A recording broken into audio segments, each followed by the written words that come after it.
اب میری پلیٹ میں کھانا تو ڈال دو، کیا اتنا بھی سلیقہ نہیں آتا تمہیں؟ توبہ ہے، میں تو تنگ آ گیا ہوں، رضی نے ربیہ سے کہا۔ سب کے سامنے شاید اسے اپنی انسلٹ فیل ہونے لگی تھی۔ کہنے لگی ایسی بھی کوئی بات نہیں ہے۔ جلدی سے اس نے باؤل پکڑا اور رضی کی پلیٹ میں کڑی ڈالنے لگی، لیکن پتہ نہیں کیوں اس کے ہاتھ کپ کپا رہے تھے، اس لیے کڑی آدھی رضی کے سوٹ پہ گر گئی اور آدھی اس کی پلیٹ میں۔ اوہ یو نان سینس! وہ بری طرح سے دھاڑا۔ سب کے سب اس کی طرف دیکھ رہے تھے۔ ایک خاموشی تھی جو چھا گئی تھی۔ یہ کیا کیا ہے تم نے؟ رضی فوراً سے کھڑا ہو گیا۔ وہ میرا ہاتھ۔ او شٹ اپ یار، کسی چیز کا طریقہ سلیقہ سیکھ لیتی تم، سارا میرے کپڑوں کا ستیہ ناش کر دیا۔ جلدی سے رضی نے 3-4 ٹیشو پیپر پکڑے، اپنی شرٹ صاف کرنے لگا۔ پلیز ازمیر بھائی، آپ ہی اسے کچھ سمجھائیں، کچھ سکھائیں اسے، اس جاہل لڑکی کو۔ میرا اس کے ساتھ گزارا کرنا بہت مشکل ہے۔ رضی کرسی کھسکا کے اٹھ کے نیچے جا چکا تھا۔ ربیہ کی تو جان پہ بنی۔ رضی آپ کہاں جا رہے ہیں؟ میں گھر جا رہا ہوں، اور پلیز میرے پیچھے مت آنا، کھانا کھاؤ اور اماں کے ساتھ آنا۔ بدتمیز لڑکی۔ رضی کا رویہ دیکھ کے ہم سب حیران تھے۔ ہر وقت ہنسنے مسکرانے والا خوش اخلاق سا رضی، وہ تو شاید کہیں گم ہو کے رہ گیا تھا۔ لگ رہا تھا جیسے یہ رضی کوئی اور ہو۔ میری تائی اماں تو حیرت سے رضی کے رویے کو دیکھے جا رہی تھی۔ چھوٹی تائی اماں کہنے لگی، بیٹا تم کھانا کھاؤ، کتنی بار تمہیں سمجھایا ہے، جیسا وہ چاہتا ہے ویسی بن جاؤ۔ لیکن ازمیر اس بار چپ نہیں ہوا۔ کہنے لگا، چچی یہ رضی کا رویہ مجھے سمجھ میں نہیں آ رہا۔ شادی کو ابھی وقت کتنا گزرا ہے؟ مشکل سے 15 سے 20 دن، اور آپ کیا چاہتی ہیں 15-20 دنوں میں میری بہن اس کی مرضی کے مطابق سانس لینا شروع کر دے؟ لڑکی کو بھی وقت چاہیے ہوتا ہے۔ یہ سن کے چھوٹی تائی اماں کہنے لگی، ارے تم تو رہنے دو ازمیر، تمہارے منہ سے یہ بات نہیں جچتی۔ ارے بنا رخصتی کے تمہاری ماں نے سارا کھانا بہو کے ہاتھ سے بنوایا ہے، تو کیا تمہاری ماں پہ یہ بات جچتی ہے؟ ازمیر کہنے لگا، یہ میرا اور میری بیوی کا معاملہ ہے، اور میں چاہوں گا کہ بیچ میں کوئی نہ بولے۔ پتہ نہیں کیوں لیکن میرا حلق خشک ہوا، کیونکہ وہ بہت غصے میں تھا۔ چھوٹی تائی اماں کہنے لگی، تو پھر یہ بھی ربیہ اور رضی کا معاملہ ہے میاں، تم بھی چپ ہی رہو تو بہتر ہے۔ ازمیر کہنے لگا، میں جانتا ہوں آپ یہ سب کچھ کیوں کر رہی ہیں ربیہ کے ساتھ۔ بات کہیں سے کہیں جا رہی تھی۔ بڑی تائی اماں ازمیر کے برابر میں بیٹھی تھیں۔ ازمیر تم چپ رہو۔ نہیں اماں، میں کیوں چپ رہوں؟ آپ نے دیکھا نہیں ہے رضی کا رویہ؟ ربیہ آنسو بہا رہی تھی۔ کہنے لگی، بھائی پلیز چپ کر جائے۔ چھوٹی تائی اماں کہنے لگی، نہیں نہیں، چپ کیوں کر جائیں، اب جب بات شروع ہوئی ہے تو بات کرنے دو۔ ہاں بولو بیٹا، بتاؤ کیوں کر رہے ہیں ہم تمہاری بہن کے ساتھ یہ سب کچھ؟ وہ کہنے لگا، کیونکہ ذکی کا رشتہ جو نہیں ہوا ابیہا کے ساتھ، میں نے اس سے نکاح کر لیا، اس بات کا بدلہ لے رہے ہیں آپ لوگ میری بہن سے، جس کا کوئی قصور نہیں ہے۔ اس بار ذکی بھائی بھی چپ نہیں رہے۔ کہنے لگے، ازمیر زبان سنبھال کے بات کرو۔ میں نے ہمیشہ ابیہا کو اپنی چھوٹی بہن سمجھا ہے، کیونکہ ہمیں پتا تھا کہ وہ تمہاری منگیتر ہے۔ دادی اماں نے بچپن سے اسے تمہارے نام کر دیا تھا، اس لیے نہ میں نے کبھی ابیہا کو اس نظر سے دیکھا تھا اور نہ رضی نے، اور ویسے بھی ہماری کوئی بہن نہیں تھی۔ ہمارا رویہ ابیہا سے چھوٹی بہن کی طرح ہی تھا، لیکن جب ابیہا کو یہ پتا چلا کہ وہ تمہارے نام پہ منسوب تھی تو اس نے خود انکار کیا تھا۔ یہ منگنی میرے والدین کی مرضی سے ہوئی تھی، اور اس وقت میں بھی اس رشتے کو قبول نہیں کر پا رہا تھا۔ آنن فانن جیسے منگنی ہوئی تھی ویسے ٹوٹ بھی گئی۔ یہ 2-4 دن میں نے کیا ہی سوچ لینا تھا ابیہا کے بارے میں۔ بات ختم ہو چکی ہے، دوبارہ سے اس بات کو غلط رنگ مت دو۔ وہ ابھی بھی میرے لیے چھوٹی بہن کی حیثیت رکھتی ہے۔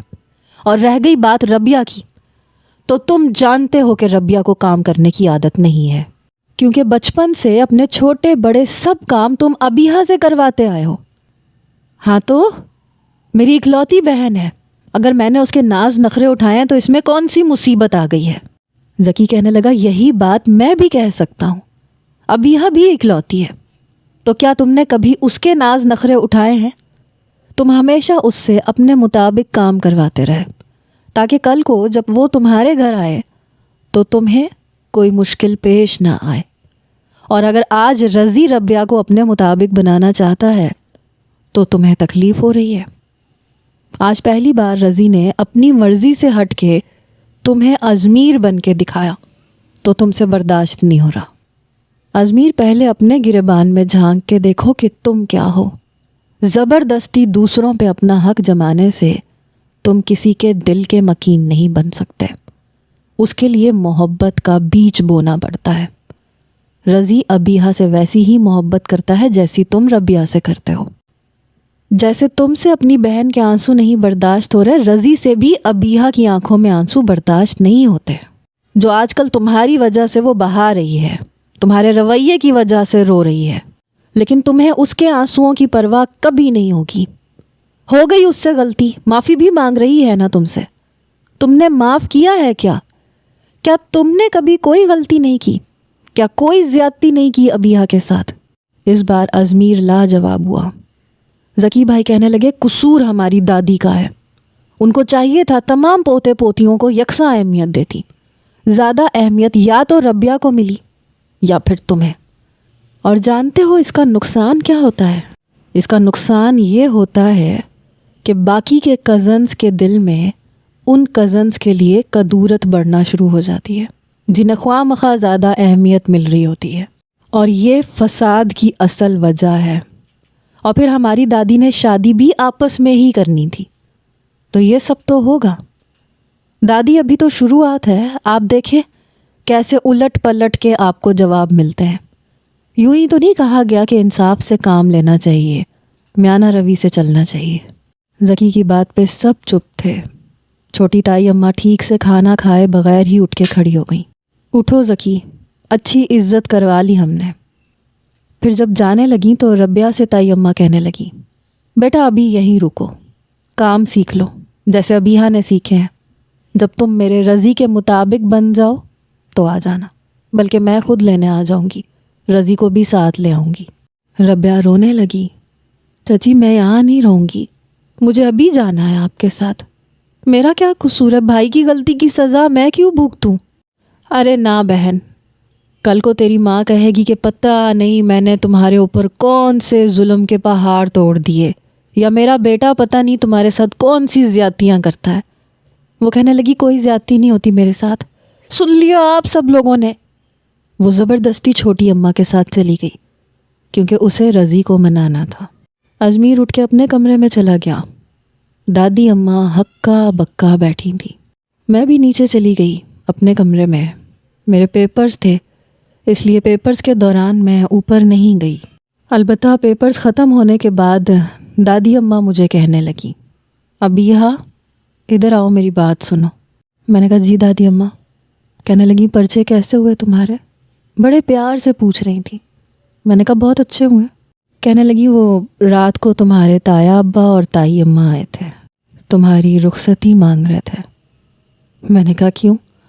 اب انہیں رخصتی کا خیال کیوں آ رہا ہے؟ دادی اماں کہنے لگی دیکھو غلطی میری تھی، میں نے ناانصافی کر دی، میں نہیں جانتی تھی کہ میری اس محبت کا نتیجہ یہ نکلے گا۔ بیٹا اگر تمہیں ازمیر پسند نہیں ہے تو میں اپنے سر پہ سے بات ختم کر دیتی ہوں۔ جتنی اہمیت ازمیر کی خوشی اور مرضی کی ہے اتنی تمہاری بھی ہونی چاہیے۔ میں نے کہا دادی بڑی جلدی خیال آ گیا آپ کو میرا نکاح ٹوٹے گا تو کیا بدنامی نہیں ہوگی؟ اب جو ہونا تھا ہو گیا، کر لوں گی میں گزارا آپ کے پوتے کے ساتھ، جیسے رکھے گا رہ لوں گی۔ یہ کہہ کے میں اپنے کمرے میں آ گئی۔ رات کو ازمیر کی کال آ رہی تھی، میں نے فون اٹھایا، کہنے لگا ابیہا آئی ایم سوری۔ میں نے کہا اٹس اوکے۔ کہنے لگا ناراض ہو مجھ سے؟ میں نے کہا نہیں، اتنا حق مجھے کہاں، حق تو صرف تمہیں ہے۔ اپنی بہن پہ بات آئی تو تمہیں میرا احساس ہو گیا، ورنہ نہ جانے تم میری سزا کو کتنا لمبا کر دیتے۔ کہنے لگا اچھا نا یار، ہو گیا نا احساس، لیکن یہ تو سچ ہے نا کہ میں نے تمہیں ٹوٹ کے چاہا ہے۔ تمہاری عزت میں کبھی بھی کوئی فرق نہیں کروں گا۔ رضی نے اچھے طریقے سے سمجھا دیا ہے مجھے کہ بیوی کے ساتھ کس طرح سے رہنا چاہیے۔ اسے صرف جنونی محبت نہیں، اسے عزت چاہیے ہوتی ہے، رسپیکٹ چاہیے ہوتی ہے۔ اچھا پلیز اپنا دل صاف کر لو۔ میں نے کہا سوچوں گی۔ یعنی کہ میں یہ سمجھ لوں کہ شادی کی رات مجھے تمہارے سامنے کان پکڑنے پڑیں گے؟ میں نے کہا ہو سکتا ہے۔ کہنے لگا ٹھیک ہے میں پکڑ لوں گا۔ میں نے کہا میں آگے نہیں پڑھوں گی۔ وہ ہنسنے لگا، کہنے لگا نہیں یہ بات میں نہیں مانوں گا، کالج تو تم جاؤ گی، آگے بھی پڑھو گی۔ میں نے کہا تم بہت برے ٹیچر ہو، تم ڈانٹتے ہو۔ کہنے لگا میں کتنا اچھا ہوں یہ تمہیں 15 دن کے بعد بتاؤں گا، اوکے بائے۔ 15 دن بعد میں رخصت ہو کے اجمیر کے کمرے میں موجود تھی۔ دل کی حالت بڑی عجیب تھی۔ اب تو سب کچھ ٹھیک ہو گیا تھا لیکن پتہ نہیں کیوں پھر بھی ڈر لگ رہا تھا۔ جب وہ کمرے میں آیا تو میں سمٹ کے بیٹھ گئی۔ اس نے کمرے کا دروازہ بند کیا، کنڈی لگائی اور میرے پاس آ کے بیٹھ گیا۔ بہت تنگ کیا نا میں نے تمہیں؟ میں نے اس بات میں سر ہلایا۔ اس نے واقعی میرے سامنے اپنے کان پکڑ لیے۔ I am sorry. میں نے کہا ٹھیک ہے، معاف کیا، کیا یاد کرو گے؟ پھر میرا ہاتھ پکڑ کے مجھے اپنی طرف کھینچا۔ کہنے لگا تمہیں کچھ دکھانا چاہتا ہوں۔ میں نے کہا اب کیا دکھانا ہے تم نے مجھے؟ وہ بیڈ سے کھڑا ہو گیا، میرا ہاتھ ابھی بھی اس کے ہاتھ میں تھا۔ اپنی الماری کے پاس لے گیا، وہاں پہ ایک بہت بڑی اسکیچ بک تھی، میری تصویر بنائی ہوئی تھی اپنی تصویر کے ساتھ۔ کہنے لگا تم یہاں رہتی ہو ابیہا بچپن سے، مجھے محبت جتانی نہیں آتی، ہاں کرنی آتی ہے، تمہیں کر کے دکھا سکتا ہوں۔ ابھی بھی مجھ میں بہت سی برائیاں ہیں، پلیز انہیں تم محبت سے سدھار دینا۔ میں نے اپنا آپ تمہارے حوالے کیا، جیسا چاہو مجھے بنا لو۔ میں ہمیشہ تمہیں یہ کہتا ہوں کہ تمہارے دل پہ میرا حق ہے، لیکن نہیں، اصل میں میرے دل پہ تمہارا حق ہے، اور یہ حق میں نے تمہیں بچپن سے دیا تھا۔ تمہارے دل میں جگہ بنانا ابھی باقی ہے، اور مجھے یقین ہے کہ اپنی محبت سے میں تمہارے دل میں جگہ بنا لوں گا۔ میرا ساتھ دو گی نا؟ میں نے کہا ہاں کوشش کروں گی۔ تھینک یو سو مچ۔ یہ کہہ کے اس نے میرے رخسار کو اپنے لبوں سے چھوا تھا، میرے ایک ایک نقش پہ اپنے ہونٹوں کی مہر لگا رہا تھا، لیکن بہت محبت سے۔ اور پھر کیا ہوا وہ بتاتے ہوئے مجھے بہت شرم آ رہی ہے، اس لیے وہ سب کچھ میں نہیں بتاؤں گی۔ Tata, bye bye.